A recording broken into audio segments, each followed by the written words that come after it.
As defending champions of the National Football Conference, the Minnesota Vikings confidently entered 1977, accompanied by a nagging counterpoint.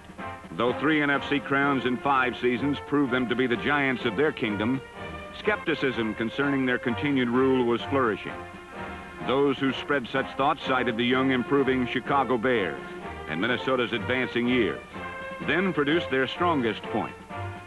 Other than 10 opponents in common with the Bears, Minnesota had to play Oakland, Dallas, Cincinnati, and San Francisco, teams which posted 41 wins the year before.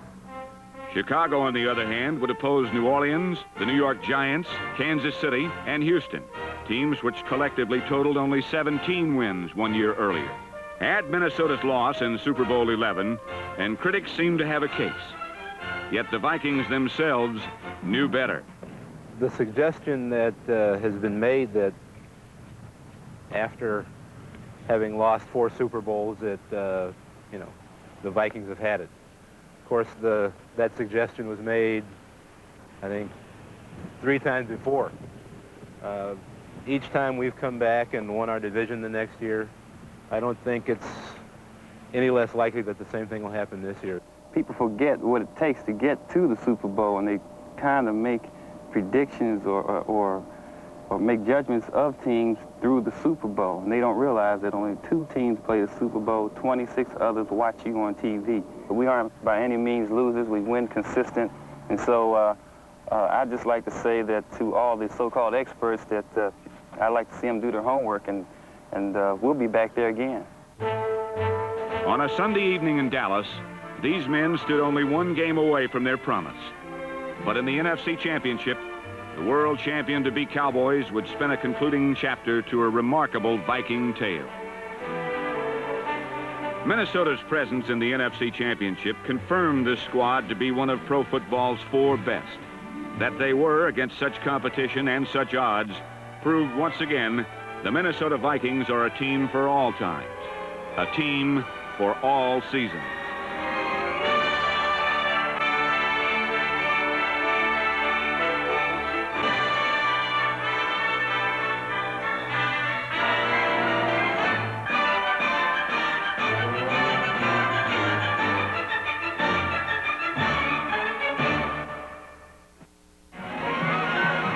In the land of the midnight sun, the Minnesota Vikings patrol this theater of seasons.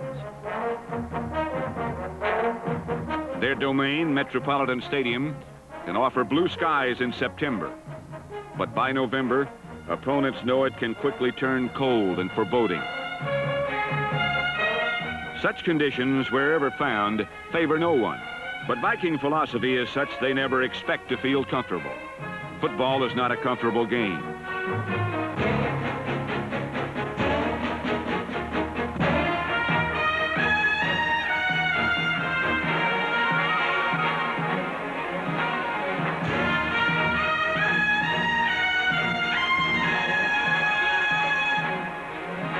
A Viking credo has always been, where there's a will, there's a way.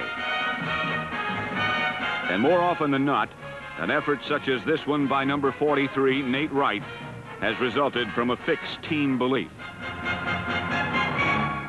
There's no one man on the team that can produce a victory for us. It takes everyone. It's pretty much our philosophy that we all have a job to do, and we have to do it effectively, before we can win.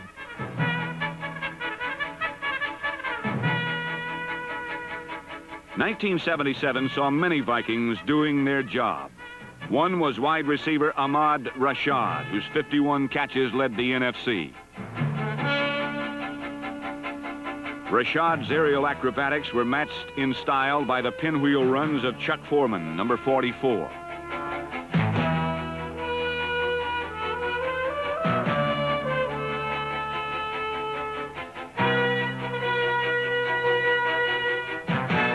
Efforts by Foreman produced over 1,100 rushing yards.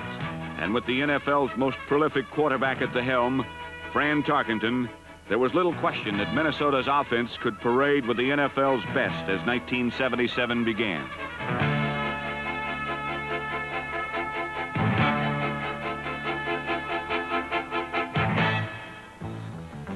Things Things were not so cut and dried, however, with the Vikings defense. And there was but one reason for uncertainty here, and that was age. Of the 11, those singled out immediately were the front four. Some felt defensive tackle Alan Page was more interested in studying law than creating new ways to dismantle sweeps. Number 88 would overrule such testimony. Others claimed 40-year-old defensive end Jim Marshall would easily tire from the chase and simply give out. But after his 18th season, his consecutive game total reached 250, and such talk tired long before number 70 did. With 14 sacks, defensive end Carl Eller, number 81, put to rest notions that the strain of 14 NFL seasons had worn down his competitive mean streak. Add Doug Sutherland, number 69, and Minnesota's front was formidable. If they were weak, at season's end, there were opponents who wished for such weakness. Still, on opening day, the Dallas Cowboys encouraged critics everywhere. The Vikings lost in overtime. Then doubters singled out a narrow 9-3 win over Tampa Bay as further proof Minnesota was floundering. Those who looked closely, however, observed otherwise, for veteran Viking watchers saw the pieces were coming together.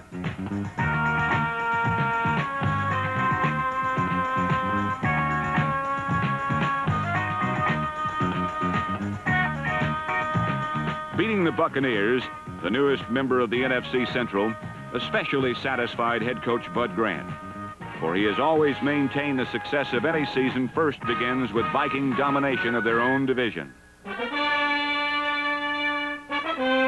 Standing head and shoulders above NFC Central opponents has always required finding new and innovative ways to win.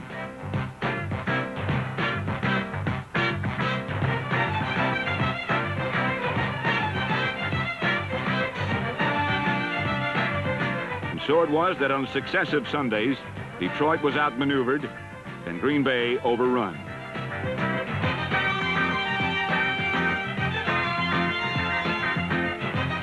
Only one divisional foe remained. However, beating up-and-coming Chicago in Week 5 would require the Vikes to work overtime. Here, number 14, Fred Cox, trotted in to perform his specialty. But instead of Cox, it would be holder Paul Krause who would inject this overtime short story with a dramatically different closing line.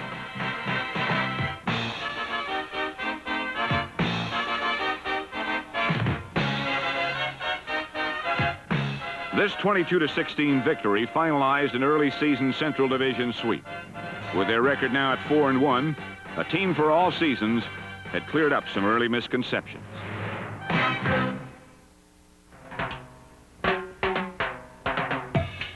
Year in and year out, Minnesota climbs to the top of the NFL with a team experts say is too old.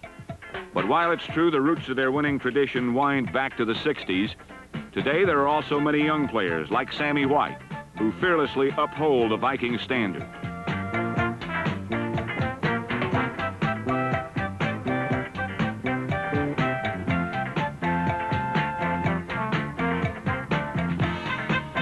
The 1976 Rookie of the Year became a defensive target in 1977.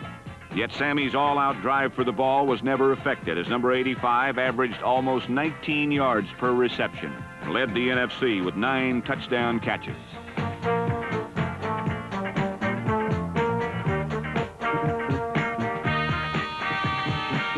A starter since his very first pro game, Sammy White is the exception rather than the rule, for most young Vikings need time.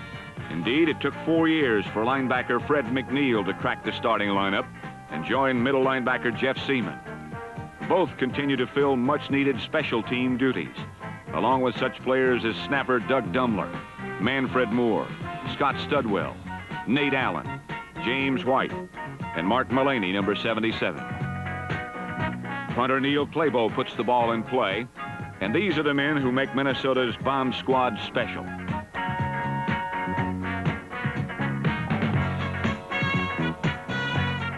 Those who call the Vikings conservative don't recognize the risks and rewards involved. for block kicks by men like starting linebacker Matt Blair are hardly low-risk adventures. In 1977, Blair denied 7 possible points with 4 block kicks, and once number 59 scored a touchdown.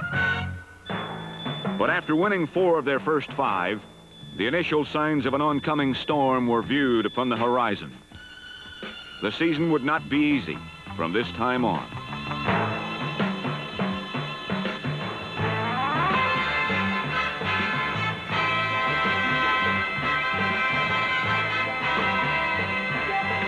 Uncharacteristic turnovers haunted the Vikings and beat them at their own game. Lopsided defeats against Los Angeles and St. Louis cast a stain of doubt. But while disappointed, there would be no panic. Because for over 10 years, head coach Bud Grant has schooled his squad with one very basic lesson. He taught us that winning was a habit.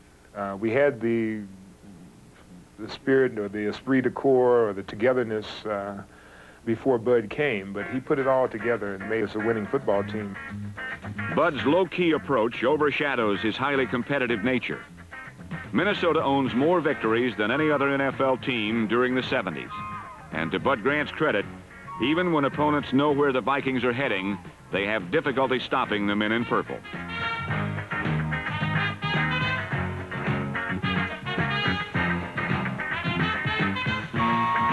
In truth, opponents can only guess where Minnesota is going.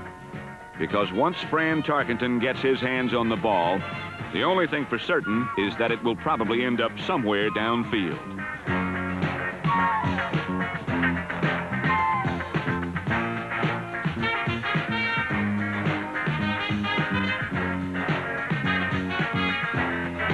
After 17 years, there is nothing he has not done with the forward pass.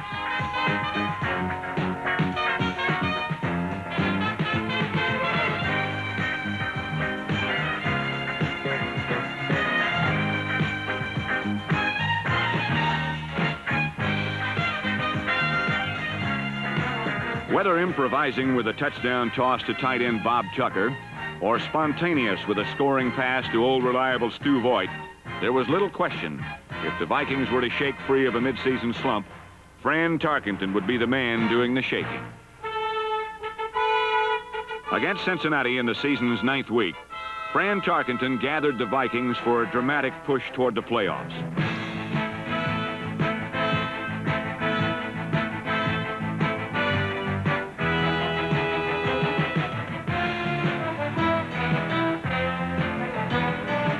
This was vintage Tarkenton, as number 10 ventured every avenue to complete an astounding 17 of 18 passes and seize total control of the game.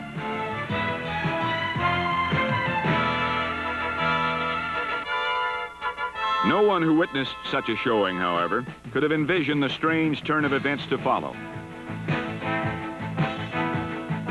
For the first time in 17 years, Fran Tarkenton was seriously hurting. His broken leg clouded Minnesota's future, a fact later confirmed by Bud Grant. Losing somebody like Tarkenton, who in our opinion is the best quarterback in football today, you know, is a loss you can't compensate for in any fashion with any player or by any specific means. So we feel fortunate that we have the quarterbacks that we have. To close out Cincinnati, number 9, rookie Tommy Kramer came on.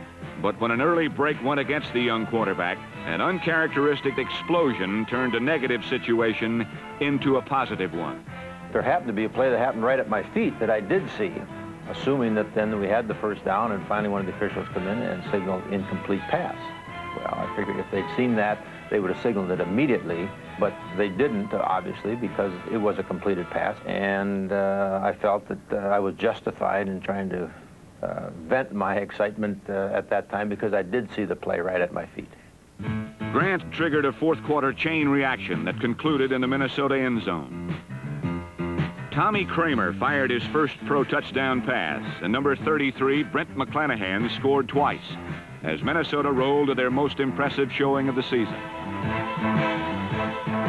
Beneath the celebration, however, was the subdued reality. A stretch run to the playoffs would have to be made without talented Fran Tarkenton.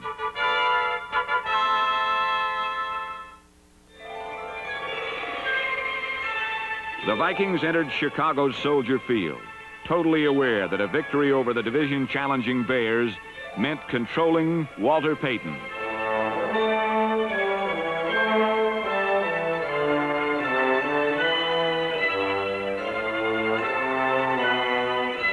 The irony that followed saw Payton set a new NFL single-game rushing record with 275 yards, while the Bears would manage just 10 points. Still, it was a bitter defeat, for now a loss to any NFC team would end Minnesota's title quest.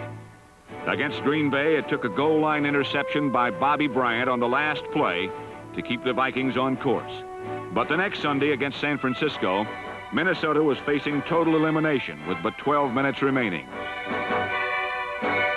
Veteran quarterback Bob Lee was then replaced by rookie Tommy Kramer, and the rest is history.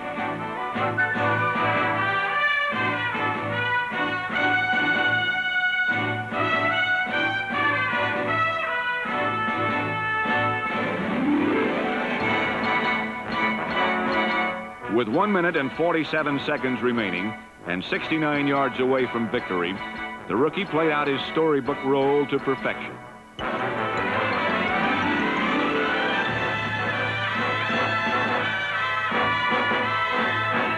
Sammy White carried Minnesota to a 28-27 miracle finish.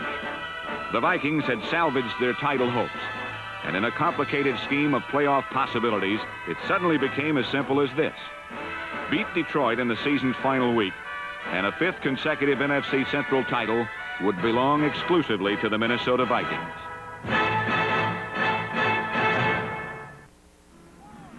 And so it would come down to a one-game season. In the Silverdome, the home of the Detroit Lions, each Viking felt the weight of the role he was to play. But one man felt this burden even more. Veteran quarterback Bob Lee had suffered through a curious season after Tarkenton's injury. A fractured throwing hand and a leg injury limited his effectiveness. Lee's proven skills, however, were remembered by Bud Grant, who said, "Bob has done it for us before, and he'll do it again." Against Detroit, Bud Grant proved prophetic.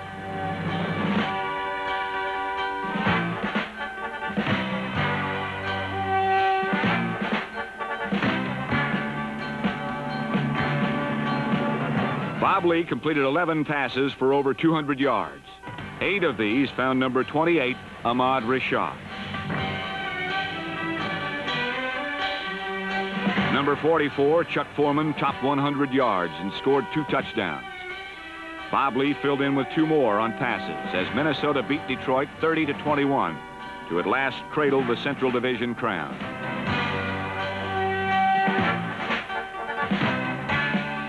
Ahead lay the playoffs and an old nemesis, the Los Angeles Rams. The Vikings headed for sunny California. A funny thing happened on the way to the Los Angeles Coliseum, however. A 2-year drought ended. Given such conditions, only a team for all seasons could win. Go get it all!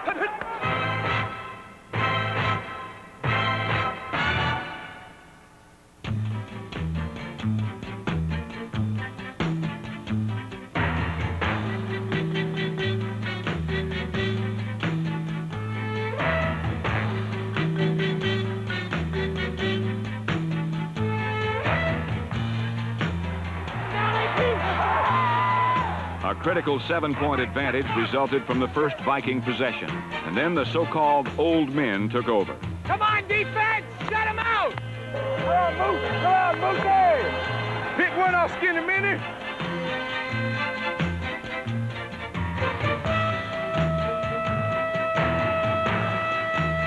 Nate Allen's end zone theft stole confidence from the Rams' passing attack. And then the Vikings went to work on the Rams' main strength.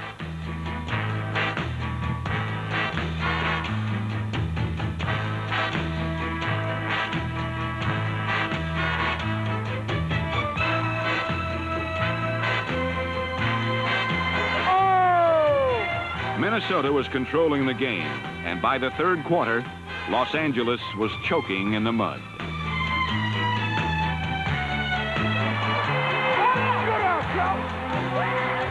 This was Vikings football, a game where an opponent is driven to careless turnovers, a style every man in purple understands. It's a one-way street, Krause. Center Mick Tingeloff, guards Ed White, Charles Goodrum, and tackles Ron Yeary and Steve Riley cleared this street for Chuck Foreman, Robert Miller, and Sammy Johnson. By the fourth quarter, these men were digging a muddy road to victory.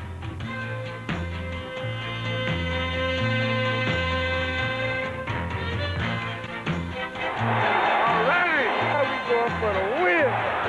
Get up in there. Come on, baby, ram it home. Take it in, take it in. All right. Though 9-point underdogs coming in, Minnesota had never lost to Los Angeles in 3 playoff meetings.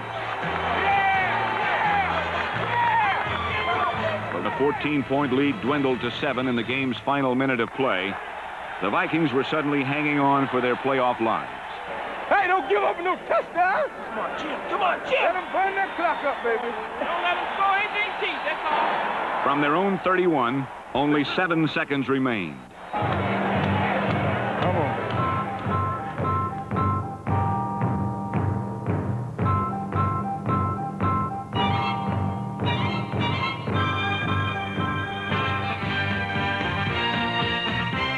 Jeff Wright's interception sealed victory and sent the Vikings into their 4th NFC Championship game in 6 years.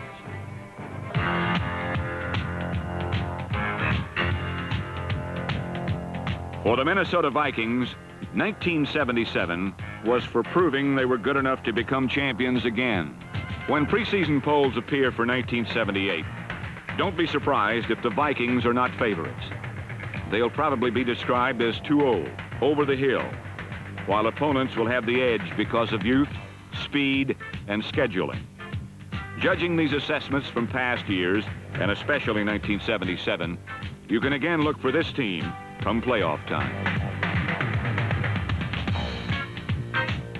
As consistent winners often are, the Minnesota Vikings are generally taken for granted. It is an ironic situation for men who continually prove this is a team for all seasons.